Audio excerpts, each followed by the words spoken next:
Yay! Eleanor, what do you know about Julie? Oh, she's fantastic. Yeah, she runs a successful business called D-Drill. She employs 200 men.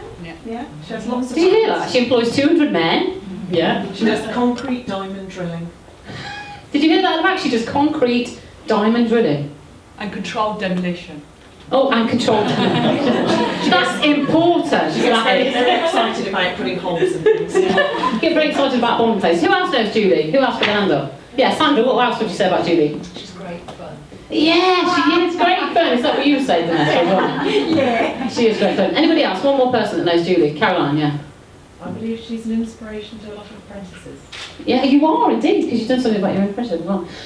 One more. Anybody else? That Julie might know. Yes, Rachel. She likes white wine.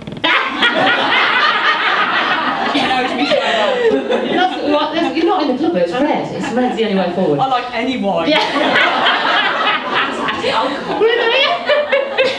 Pints of lager. I love this picture of Julie and I in Tenerife. You know, we do this retreat a few times a year. And because we're both from Coventry, you see, so we only met each other probably 2 years ago. But I feel like I've known her all my life, because we're both from Coventry. We're both like occasional pints of lager, don't we? So when we're in Tenerife, we just did posh lager. Yeah, we did. Posh lager and coffee. But, so all those things are right about Julie, and I think, you know, what everybody likes about Julie, she's really real. You know, when we talk about being authentic, she's just real, says it as it is, and I think that's something that people find really inspiring. What I also know, if you've seen Julie speak before, you will have heard some of her content, and you know, sometimes there's a load of stuff that we all do that we don't think is probably very interesting to people. So when I was on watching the Wales with you, she was telling me all these amazing stories that I'd never heard before. So the point of this is to draw out some of the stories that she learned from being around the world yachtswoman, how they apply to business, and then some of the things that she does in business now. So there's about 3 or 4 stories, isn't there? I think are really interesting. So I'm going to ask you to do the first one. So the first one's really interesting about your business. So it's about the machine. Do you need this? Yeah. Speak. Can you hear us? Yeah. Oh yeah, sorry. You need that. So tell them about the machine. When you saw the machine. Yeah. Well, we'll get on to the round the world yacht race. I did 3 round the world yacht races before I actually decided to come back, because I was bored. There was no challenge anymore. So I came back and decided I wonder what I was going to do. So I actually saw a machine that took up vinyl tiles. So it was a stripping machine of vinyl tiles. I saw it, thought it was amazing, and it was a hell of a lot of money. So where was it though? Where was it? The key to where was it, this machine? It was in the World of Concrete in Las Vegas. So, you know, I just happened to be in Las Vegas at the World of Concrete. Can you hear at the back? Can you hear at the back? Can you hear it? Yeah. And so I was there, saw this machine, came back and thought to myself, God, there's nothing in the country like this. I asked around and said, you know, what do you do with your vinyl tiles? You know, I know it sounds unusual, but you've got this vinyl on here, this is vinyl that's on the floor, laminate. There's no way of taking it up. So for big shop refits, how do you take it up? And it was a time laborious, back-aching men with like shovels and scrapers. So I actually went out and advertised the machine. I hadn't got it. It was a hell of a lot of money. I didn't even know where I was going to get the money from. And I actually fell upon the head buyer of Wickes and Focus Do It All. And he came in, I told him what I could do. I bullshitted my way around it. I actually worked out a programme that I could cut 5 weeks off their programme for a refit of a Wickes Do It All or a Focus store, which was there about 3,000 square metres, which is 5 working days is a lot of time, and it went up to 5 weeks once you went through the programme. So I said yes, and he came in, and they signed me a £750,000 contract. I hadn't got the machine. Have you got a thing for machines? I've got to have this machine. Yeah. Well, a 60 kVA generator is my dream. So I love generators. Generators are my thing. So I went and actually managed to find the money to get this machine. I actually had spoken to the supplier, who was an American. Said, look, there's not a machine in England, bring it over. They brought it over on their cost, and I said, look, if it works, I'll buy it. So I did the first job, did the second job, and I managed to be able to get enough money to actually put it on hire purchase, and then it started. But I won a £750,000 contract, and I didn't have a company, I didn't have a machine, and it all went from there, really. So the summary of that was, you got the machine, and then got the contract, and did it all. So round of applause, you've won.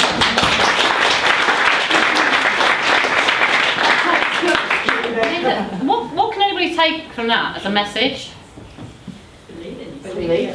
Yeah, believe in yourself. What else? JFDI. Yeah, JFDI. Because quite often we hear from people, don't we, that go, oh, I've got to develop this training product and I've got to get it perfect until we start selling it. You've basically got a £750,000 contract, you've got no way of delivering it, but you saw a gap in the market. Definitely, there was a huge gap, and I was solving the customers' problems. I mean, I could see in their eyes that I was solving the problem. And from that, I solved the next problem, because underneath these final tiles was black adhesive, bitumen adhesive, and there was no way of taking it off. So off I went again off to America and found a machine to solve that problem.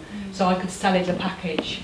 So I was known in the construction industry as the stripper and grinder. And as they say, especially in construction, sex does sell. You know, this machine was a BMS 270. How boring! I called it the super stripper, and my grinding machines were mega grinders. So you know, I advertised it like that. You know, and it just caught on. It was just uncontrollable. And I remember we'll come to the next stage, how I got into concrete cutting and demolition. I went to my father because I was like, I've got this big contract, I hadn't got a machine, I hadn't got any men, I hadn't even got a company, what was I going to call it? And I remember sitting in there and he said to me, do you know what? He said, I remember there's a story I've heard. And I said, I heard a story, what are you on about, Dad? Look, I've got this problem, I've got $750,000. He said, no, look. He said, you know, Jim Bob, they're in America, Jim Bob's in a bar. Jim Bob's out with his mates, he's having a drink, he's watching the football, he's having a great time. All of a sudden, this waiter comes over, taps him on the shoulder, and he says, excuse me, sir, and he gives him a message. He looks up and he said, it's from the blonde in the corner. So he looks up and there's the blonde. And it says, you know, call me and a number. And Jim Bob said, well, what do I want that? I've got a beautiful company, I've got a wife, I've got 3 kids, I've got a Labrador, I've got a perfect life, I don't need that. So he carries on, has a few beers, speaks, you know, looks at the football, and then next one comes along, and another thing she said, my name's, you know, Sasha, and I'm, you know, I really want you to call me. And he looked at the thing and thought, oh, nah. And he said, and I said, what are you on about, Dad? What are you on about? I've got £750,000. I'm not Sasha, I'm not a bloke watching the football. What do you mean? He said, do you know what you did? And I said, what, Dad? He said, you called the blonde. And this is what happened. You know, you've got to call the blonde sometimes. You've got to take that chance. You don't know what's out there in life. And really, I'd bullshit my way through on a big international company that I'd got this machine, I'd got this process. And then you just don't know where you're going to go next. And that's, you know, and I'll always remember that. Because sometimes you have to call the blonde. Because you don't know what's going on. Call the blonde. Because you will get it now. I think that's brilliant. Yeah. So, talk about your yacht racing, because I just found it incredible about what you achieved from being on this yacht, but also the back end stuff about, because she said to me, you know, I used to earn loads of money because she actually looked after getting the sponsorship deals as well. So there's a really interesting story about, you know, going around and getting the sponsorship stuff. And then there's also a bit about how she used to manage the team on the boat and how they all had their roles, and that was the lady that we were just saying, wasn't it? Yeah. Well, so again, talk about those yeah. two Well, things. again, I've come from Coventry, born and bred, so I've really never been anywhere near the sea. And it's a bit of a long story. I was actually working for a construction company in America at the stage, and I actually walked down the wharf in San Diego, saw a beautiful yacht. And they said to me, yeah, and I was looking, the guy came up from down below, and I said, oh, beautiful, you know. He said, oh, yeah, we're doing a race to Hawaii. And I said, oh, Hawaii, oh, fantastic, you know, amazing. He said, yeah, we're looking for a cook. Can you cook? And I said, oh, yes. And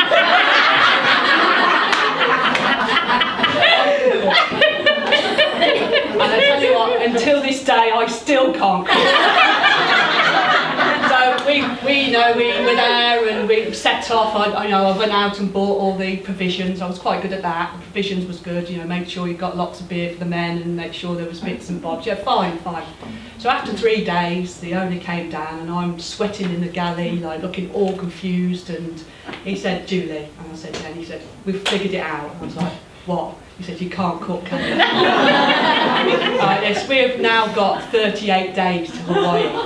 And I said, no, I can't. He said, look, the lads on board love ya. He said you bring a really good atmosphere around here. You know, you're fantastic. You're doing everything other than the cooking. He said, get on deck, learn to sail, and we'll solve the cooking. And we did. And I went up, and I had the best sailors in the probably in the world at that stage. American Olympic sailors, American Cup sailors. So I learned to sail. And I got onto the circuit, and I ended up doing 3 round the world races. And after the second one of being just the crew, I thought, no, I want my own challenge. I want my own round the world yacht race. So I found a boat, which was an old boat from one of the last round the world races. Again, a lot of money in Stockholm. So I flew to Stockholm. I'm going to buy it. No money. I don't know where I'm going to get the money from. But I flew out to see this machine, and seen the yacht machine. And when I got on the plane, I sat down in the departures lounge, and there was this very attractive man next to me, very attractive. And we started talking, and his name was Bjorn. Fancy that, going to Stockholm. And we started talking, and he actually was the Scandinavian managing director of Sony Scandinavia.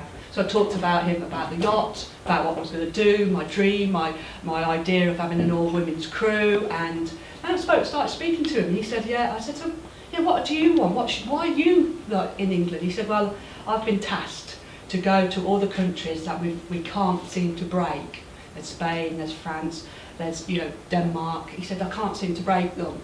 And he said, and then, I'm trying to find ideas. So we swapped cards, never thought anything of it, went to see the boat, it was perfect. I needed to change the colour of it, but that's just a simple thing. And so I rang him, Bjorn, and we had a beer, very expensive beer in Stockholm, and thank God he was paying. And I said to him, I'll tell you what, I'll solve your problem about breaking these countries. And he's like, yeah, what can you do? I said, look, for a small amount of money, I will get a woman. So there would never been an all-round women's yacht crew race on this particular race I was going to. And I'll find you a woman from every one of those countries that you want to break. And I said, and I'll bet you can get as much advertising as you possibly can. And so he said, well, what a great idea, but I don't know whether I can go it, I don't know whether my people. I said, look, I'll sponsor sail it around the world for you, you can bring clients on, we'll take it to Spain, we'll take it to France, we'll take it to Denmark, we'll take it to Germany, you can sponsor sail it, and we've got 2 years before, but I'll just need a budget to go forward. I said, I haven't worked the budget out, but we could do it together.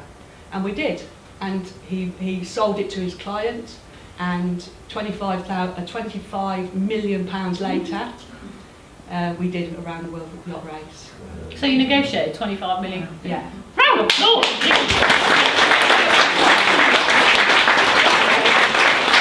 a very funny story because he wanted someone from Spain. Now, I couldn't find a woman sailor at all from Spain. So I actually found a person that she did a bit of dinghy sailing and said, look, you're on the crew and you're on the front of the boat, just stand there. But she got in the way, but it was an amazing experience, bringing all these nations together.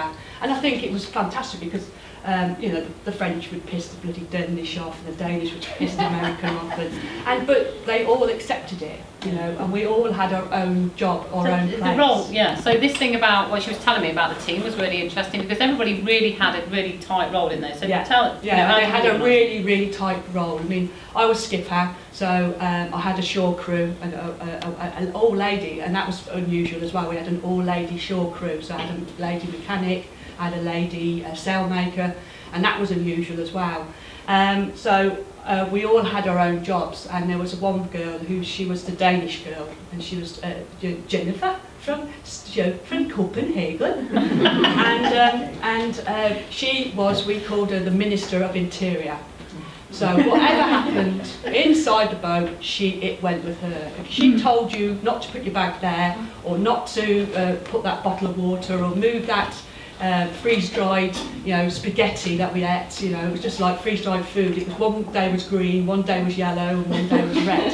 We had all these fantastic broccoli bake. It was just green. But she was very tight. So I knew when the shit hit the fan, and we did lose our mast at one time when we were off the coast of Chile. and it actually made a hole in the side of the boat. She knew exactly where everything was. She knew where the actual pliers were to cut the way the rigging. She knew where, you know, how to put the actual the stuff that we needed to put in the hole. She knew where everything was, where the water was, where the food had to be, the emergency food bag. So what she went, it went. You know, even me, she told me what to do. And that's what, and everyone had their job on the boat, and it was like that. And we would come together, we would talk about it, and that's why I think now, I mean, I didn't like a lot of them. We used to do this thing called hot bunking. So we only slept on the high side of the boat when it was heeled over. And you hot bedded, so you slept in the same sleeping bag as someone else. And I had a 6'2" New Zealand girl that had the worst smelly feet in the world. And Is it like head to toe then? Yeah. Yeah. No. Oh, head to head? No, you slept in the same bunk, so you had shifts going through. So Oh. 4 hours on. Oh, no. You had 4 hours on, 4 Yeah. hours in your wet Yeah. weather gear, waiting if there was a you could sleep, but you had to be dressed if there was an accident or it was an emergency, and 4 hours off. Yeah. So you just hot bunked. You went in the same bed, the same sleeping bag. You know, this weight was what mattered. The toilet was just a toilet. It was carbon fibre. This toilet was. It was worth something like $20,000. This toilet, carbon fibre toilet. There was no boards on the floor, so you were actually walking there was no paint on the actual walls. We were told what to take, so we could take one t-shirt, one pair of shorts or trousers, one pair of boots, and you even had to cut the end off your toothbrush for weight. We all shared the same bowls, we all shared the same, and you had half a cup of water a day that you could do whatever you want with.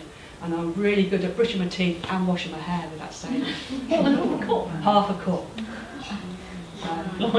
So yeah, it was a very tight team. We didn't particularly like each other, some of us, but we got on, and we knew that if our lives really, really mattered or really counted, that person was going to be there, and you know, you did what they said.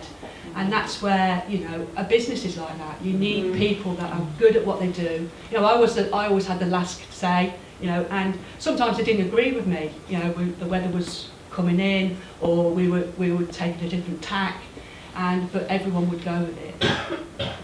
Some really key messages out of that. What do you take away from that from a business perspective? Emily, Danetta, you were nodding. Well, the teamwork, and you know, this is business, you know, and you see it straight as business. Liking somebody doesn't come into it really. Yeah. And I think I love what she said about if your life depended on it, everybody knew what their roles were, so everybody relied on each other, right down to the last nitty gritty. I think that's brilliant. Yeah, I mean, and from me being a skipper, my job was nothing more important than the Minister of Interior or the woman that looked after the life raft. We were all important on that boat. And the thing is, you know, if your life mattered, it really did matter. Yeah. Well, Julie's going to be around, I think, most of the day, Yes, anyway, aren't you? yeah. So there's something of value that you can take from that. I think it's brilliant. Yeah, give Julie a round of applause.